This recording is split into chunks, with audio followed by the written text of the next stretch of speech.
Electronic media Urdu మరియు తెలుగు ఛానళ్లకు సంబంధించినటువంటి విలేకరులు ఇక్కడికి వచ్చిన సందర్భాన నేను ఈరోజు ఉర్దూ అకాడమీ చైర్మన్గా బాధ్యతలు స్వీకరించినటువంటి విషయాన్ని, నాతో పాటు నేను బాధ్యతలు స్వీకరించినప్పుడు వక్ఫ్ బోర్డ్ చైర్మన్ గౌరవనీయులు అజ్మతుల్లా హుసేని గారు ఉన్నారు. అదేవిధంగా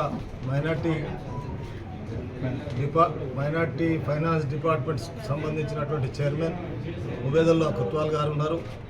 మా డైరెక్టర్ గారు ఉన్నారు. వారి అందరి తరఫు నుండి ఈ రాష్ట్రంలో ఉన్నటువంటి ప్రజలందరికీ, ముఖ్యంగా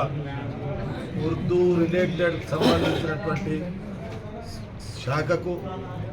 అదేవిధంగా ఈరోజు ఈ బాధ్యతను నాకు ఇచ్చినటువంటి గౌరవ dynamic chief minister Revanth Reddy గారికి, అదేవిధంగా వారి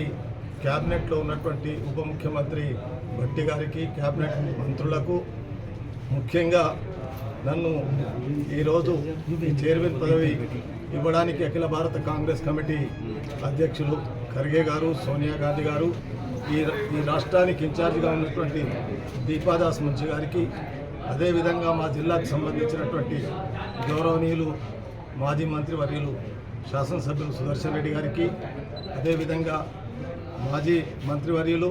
ప్రభుత్వానికి ఈరోజు ఎస్సీ ఎస్టీ బీసీ మైనార్టీలకు ఏదైతే ముఖ్యమంత్రి గారికి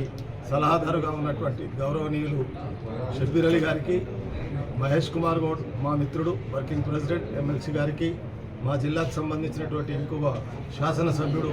రూరల్ భూపతి రెడ్డి గారికి మీ ద్వారా మొట్టమొదట ధన్యవాదాలు తెలియజేస్తాము.